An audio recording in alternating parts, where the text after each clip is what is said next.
Finally India की second largest telecom company Airtel ने भी एक बिगेस्ट अनाउंसमेंट कर दी है, जहां वो अब कहीं ना कहीं जो रिड्यूसिंग हाई अमाउंट है उसे कम करने की कोशिश करेगी। क्या डायरेक्टली यूज़र्स को बेनिफिट होगा या नेचर को बेनिफिट होगा या एयरटेल को खुद को बेनिफिट होगा अपना एवरेज रेवेन्यू पर यूज़र बढ़ाने में। क्योंकि जिस तरीके से बात चल रही है डीजल बचाओ, जैसे कि हमारे देश के प्रधानमंत्री जी का जो कॉन्वॉय है वो 15 से 20 कारों का होता था, उसे रिड्यूस करके प्राइम मिनिस्टर की खुद की कार और एक सिक्योरिटी कार सिर्फ 2 कारों में आजकल घूम रहे हैं। तो आप समझ सकते हैं कितनी सेविंग की जा रही है डीजल की। और इसी वजह से जो हमारे रामपुर के विधायक हैं उन्होंने भी अपनी स्कॉर्पियो और फॉर्च्यूनर जैसी कारें छोड़ के ई रिक्शा ले ली। इससे अच्छा कार ले लेते इलेक्ट्रिक वाली, वो थोड़ी अच्छी लगती। क्योंकि विदाउट एसी हमें मालूम है रामपुर का टेम्परेचर 45 तक टच हो जा रहा है, तो आप दिन में तो नहीं घूम सकते इसके अंदर। फिर बात करी जाए तो जिस तरीके से एयरटेल अब इंडस टावर से कहा है, क्योंकि इंडस टावर से इसलिए कहने का हक भी एयरटेल का, इंडस टावर के अंदर 51% से भी प्लस उसका शेयर है एयरटेल का, तो सेकंड ओनर आप उसे कह सकते हैं। और जो डीजल की डिपेंडेंसी है मोबाइल टावर्स पे उसे कम से कम किया जाए। और एयरटेल को साथ में ये भी बताना चाहिए था अभी करेंटली तौर पे वो नेशनल लेवल पे मोबाइल टावर पे कितना डीजल कंजम्पशन कर रहा है और कितना वो रिड्यूस करेगा और कितनी सेविंग कितने साल तक करेगा, ये सारी डिटेल बतानी चाहिए थी, बट इसे भी एयरटेल बताना भूल गया। बट आप हमारे चैनल पे फर्स्ट टाइम आए हैं, चैनल को सब्सक्राइब, वीडियो को लाइक कीजिए रेगुलर अपडेट के लिए, जिससे कि आपको लगातार अपडेट मिलती रहे। और आप भी अपनी सेहत का अच्छी तरीके से ध्यान रखना चाहते हैं तो जैसे स्क्रीन पर टच करेंगे यहीं पे शॉपिंग आइकॉन आ जाएगा, आपके लिए एक अच्छी बाईसाइकिल ऐड कर रखी है। एक छोटी सी क्लिप है, उसे देख के फिर वापस आते हैं टॉपिक पे। सबसे बेस्ट मोमेंट क्या होता है तब आप मॉर्निंग में साइकिल चलाने जाते हैं। तो साइकिल में क्या होना चाहिए, गियरिंग सिस्टम होना चाहिए, कैमरा होना चाहिए, एक मोबाइल होल्डर होना चाहिए और टॉर्च प्लस हॉर्न होना चाहिए। तो दोस्तों फाइनली 1071 दिन के बाद रिव्यू, 2 साल 11 महीने 6 दिन के बाद क्या है हमारी लीडर साइकिल की कंडीशन और कितने रुपए खर्च करें। सच बताऊं तो 1 रुपया भी खर्च नहीं किया और नेचर को एक्चुअली इंजॉय करने का मोमेंट मिलता है ऑन दिस साइकिल, जिसमें आपको गियरिंग सिस्टम मिल जाता है, आगे पीछे डिस्क ब्रेक मिल जाते हैं और अच्छी कुशन वाली गद्दी मिल जाती है।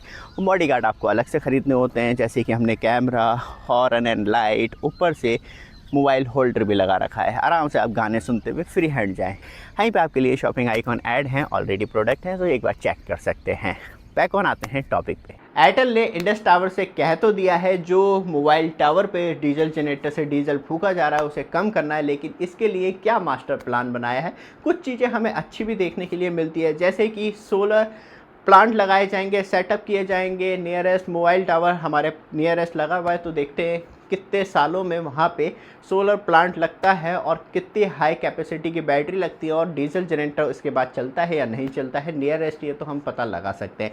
ऊपर से high power capacity solar setup लगेंगे तो एक लॉन्ग टर्म, मतलब 20-25 साल चलते हैं, तो एक लॉन्ग टर्म इन्वेस्टमेंट होने वाला है और लॉन्ग टर्म ग्रीन एनर्जी मिल पाएगी। लेकिन सबसे इम्पॉर्टेंट थिंग, क्योंकि 24 आवर्स सनलाइट नहीं रहती, वेदर कंडीशन भी ख़राब हो जाती है, तो उसको ध्यान में रखते हुए high power capacity battery backup जो है वो रखा जाएगा मोबाइल टावर से, जिससे कि 24 आवर्स कंटिन्यू जो इलेक्ट्रिसिटी है वो मिलती रहे और जो ग्रिड की सप्लाई बाधित होती है। सबसे ज़्यादा जो फ़र्क पड़ता है वो गांव कस्बों में, जहां पे इस टाइम और ज़्यादा घनी तरीके से और जो गर्मी पड़ रही है वहाँ पे ज़्यादा से ज़्यादा पावर कट हो रहे हैं। तो उस वजह से ध्यान में रखते हुए एयरटेल ने ये डिसीजन लिए हैं, लेकिन ये कितने साल में कंप्लीट होंगे, महीनों में या इसमें अभी 2-3 साल और लगेंगे।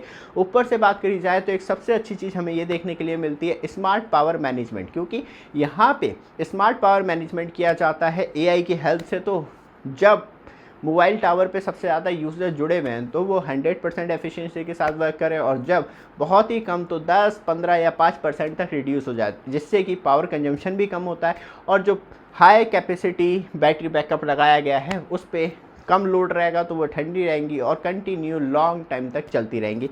ऊपर से बात करी जाए तो इसमें कितना पैसा इन्वेस्ट होने वाला है वो भी अभी नहीं बताया है।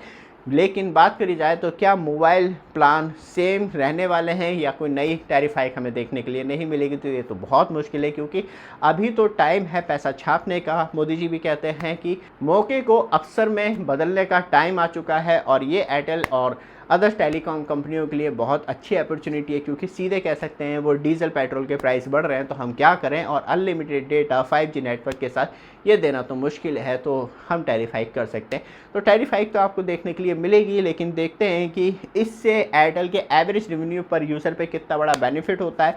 और जिस तरीके से अराउंड 33.5% लॉस हुआ है पिछले Q4 के रिज़ल्ट के कंपैरिजन में इस साल के Q4 के रिज़ल्ट में, तो क्या वो एयरटेल रिकवरी कर पाएगा अगले नेक्स्ट Q1 2027 के रिज़ल्ट में। ये वीडियो आपको अच्छा लगा, लगातार अपडेट के लिए चैनल को सब्सक्राइब, वीडियो को लाइक जरूर कीजिएगा। धन्यवाद।